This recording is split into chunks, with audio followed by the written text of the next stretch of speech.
भी संरक्षक भी हैं, मैं उनका हार्दिक स्वागत अभिनंदन करते हैं। और हमारे बीच में संरक्षक श्री छविराज गोयल जी हैं, हम उनका स्वागत अभिनंदन करते हैं। और हमारे बीच में उपस्थित है राष्ट्रीय कार्यकारिणी के मंत्री श्री ललित नारायण गोयल जी का मैं स्वागत अभिनंदन करता हूं और प्रदेश कार्यकारिणी के मंत्री श्री राजकरण गोयल जी का मैं स्वागत अभिनंदन करता हूं। बस्ती से चल के आए हमारे बीच श्री काशी प्रसाद गोयल जी का मैं स्वागत अभिनंदन करता हूं। और अंबेडकर नगर से चल के आए हमारे बीच में अध्यक्ष अजय कुमार गोयल जी का मैं स्वागत अभिनंदन करता हूं। बस्ती के जिला अध्यक्ष जी का मैं स्वागत अभिनंदन करता हूं। हमारे बीच में उपस्थित इंजीनियर साहब जी का मैं स्वागत अभिनंदन करता हूं। और सामाजिक संगठन के हमारे ईश्वर चंद गोयल जी का मैं स्वागत अभिनंदन करता हूं। और अपने बीच में धर्मगुरु श्री श्रीचंद गोयल जी का मैं स्वागत अभिनंदन करता हूं। सबका नाम ले तो काफी समय लगेगा, मैं एक साथ सभी का स्वागत अभिनंदन करता हूं कि अपना बहुमूल्य कीमती समय निकाल के आज की इस बैठक में उपस्थित हुए हैं और इस उम्मीद और आशा के साथ कि आप लोग इस लड़ाई को मुकाम तक पहुंचाएंगे और नौजवान साथियों के हमारे हाथों को मजबूत करेंगे। इसमें कहीं से कोई गलती नहीं होगी। जो गलतियां विगत समय से चली आ रही है उनको हर हालत में दूर करने की जरूरत है। हमारे बीच में छात्र नेता यूनिवर्सिटी गोरखपुर शिवशंकर जी हैं, मैं उनका भी स्वागत अभिनंदन करता हूं। अभी मुस्कुरा रहे थे तो हम उनकी मुस्कुराहट में हमको कुछ नजर आ रहा है कि आप जैसे होनहार को जरूरत है कि आगे आके लड़ाई लड़ें। वक्त हमारे बीच में ये नहीं है कि हम एक दूसरे के ऊपर उंगली उठाएं। हमारा काम जहां से भी बनता हो, किसी भी दल से बन। हमारे संचालक जी का मुझको निर्देश हुआ है कि जिले की समस्या ये है कि जब हमारे जो पुराने साथी हैं, चाहे वो राष्ट्रीय में हो या प्रांतीय में हो, एक छोटा कार्यकर्ता जो उनके बीच का है उन्हीं का कार्यकर्ता है। कोई भाई जिले में आगे बढ़ के काम करता है। दुख की बात यह है कि एक आदेश होने के बाद दूसरे आदेश की आवश्यकता की कोई जरूरत नहीं होती है, लेकिन लिख के दे दिया जाता है कि नहीं एक आदेश होना चाहिए और समिति की बैठक हो जाती है, जबकि उसकी कोई आवश्यकता नहीं थी।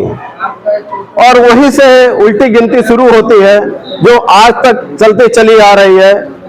और इस बीच में हम देखते हैं राष्ट्रीय, प्रांतीय और जिले का एक अधिकार क्षेत्र भी होता है कि राष्ट्रीय कार्यकारिणी प्रदेश कार्यकारिणी के ऊपर निगरानी कर सकती है, प्रदेश कार्यकारिणी जिले के कार्यकारिणी को निगरानी कर सकती है। एक दूसरे को हस्तक्षेप करने के इसमें कोई आवश्यकता नहीं होनी चाहिए, लेकिन इस चीज को किए जिससे यहां विरोधाभास भी हुए, लेकिन सब लोग मिलजुल के लड़ाई को आगे बढ़ाए। नतीजा ये हुआ, जिलाधिकारी महोदय का आदेश भी हुआ, अच्छा आदेश तो सब लोगों ने कहा, लेकिन कुछ त्रुटियां थी। फिर भी सभी लोगों ने मिलकर साहस स्वीकार किया कि चलिए एक लाइन लिखा हुआ किसी एक मानक में पाए जाने पर जाति प्रमाण पत्र निर्गत किया जाए।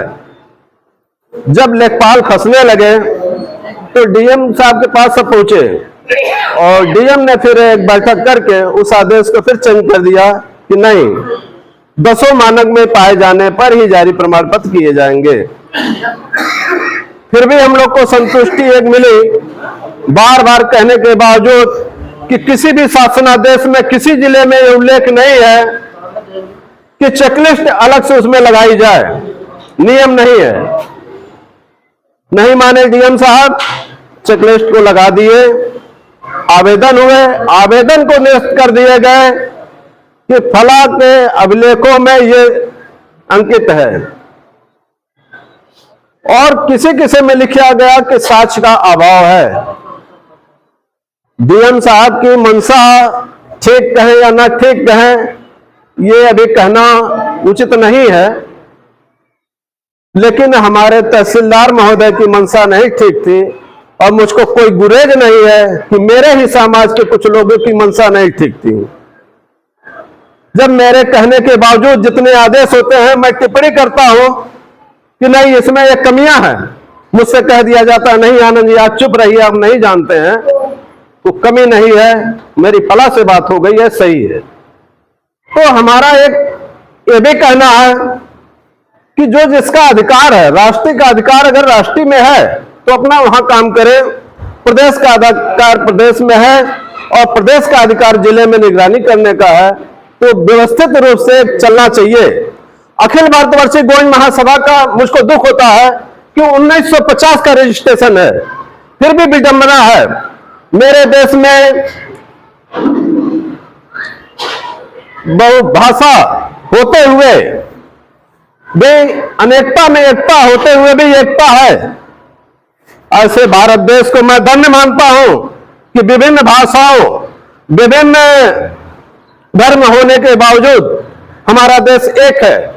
लेकिन विडंबना हमारे समाज की है कि विभिन्न धर्म और सब कुछ लिखने के बावजूद एक दूसरे के टिप्पणी करते हैं। मेरा मानना जहां तक है, आप किसी भी धर्म को मानो, अगर किसी चीज को परिवर्तन करना है तो आप किसी को जबरदस्ती नहीं करा सकते हैं। आप उनको प्रेम से कहिए कि भैया आप इसको अपनाइए, स्वेच्छा से वो अपना लेगा, आज नहीं तो कल निश्चित अपना लेगा। लेकिन फेसबुक व्हाट्सएप पे टिप्पणी करके एक दूसरे को नीचा दिखाने का काम जो चलता है, मुझको कतई उचित नहीं लगता है।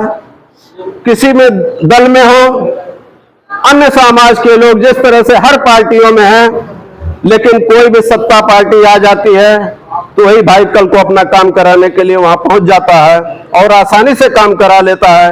लेकिन हमारा एक भाई अगर आगे बढ़ा हुआ है तो मुझको बहुत दुख होता है कि उनका विरोध शुरू हो जाता है। विरोध नहीं करना चाहिए, विरोध करिए, वोट मत दीजिए। मैं नहीं कहता हूं कि आप फला को वोट दीजिए, आप विरोध करिए, वोट के समय करिए। जहां आपका शोषण हो रहा है वहां आप एक मत हो जाइए, ये तो होना चाहिए। तो अभी हमारे जिले में जो समस्या है, फिर एक बैठक हुई थी 2 तारीख को, जिसमें ये निर्णय हुआ है, जिलाधिकारी महोदय ने तीनों तहसीलदार से कहा है, समाज कल्याण अधिकारी से कहा है कि तीनों तहसीलदार को एक आदेश कर दीजिए कि ठीक है, इनको बोलचाल की भाषा में अगर पूछताछ में कोई भी व्यक्ति कहता है कि कहाँ रहें, तो इनकी कम से कम मूल जाति तो पूछी जाए क्या है। मूल जाति अगर कोई धुरिया बताता है तो उनको गोंड जाति का सर्टिफिकेट जारी किया जाए। ये डीएम द्वारा एक निष्कर्ष आया है, जिसका अभी आदेश नहीं हुआ है। अभी हम लोग 4 दिन पहले बात किए थे, समाज कल्याण अधिकारी ने कहा है कि एक आदेश जारी हो जाएगा जल्दी। लेकिन जो दिक्कतें आ रही हैं कि हम कुछ कहेंगे, अगला कुछ जाके कहेगा, वो विरोधाभास जो है, ये इस वजह से कुछ अड़चने आ रही हैं। और जो भी सरकार रहे, स्वागत है किसी की हो। पहले हमारा समाज गोंड परिवार एक है, उसके बाद कोई राजनीतिक दल है। हमको इस पे चिंतन करने की आवश्यकता है कि एक दूसरे के ऊपर टिप्पणी न करके लिखा पढ़ी में उसको आगे बढ़ाने कार्रवाई को। भाई सबके अपने अधिकार हैं, हम इस देश के नागरिक हैं। अगर मैं संगठन में किसी पद पे नहीं हूं, मैं राजनीतिक दल में किसी पद पे नहीं हूं, फिर भी इस देश का नागरिक हूं। नागरिक होने के नाते मेरा कर्तव्य है कि मैं लिखा पढ़ी अपने स्वयं करके दे सकता हूं। यह अधिकार तो हमारा सुरक्षित है। तो ये हमारे नौजवान साथियों को और ये हमारे जो है वरिष्ठ समाज सेवी जो हैं, या जो भी पदाधिकारी हैं उस पर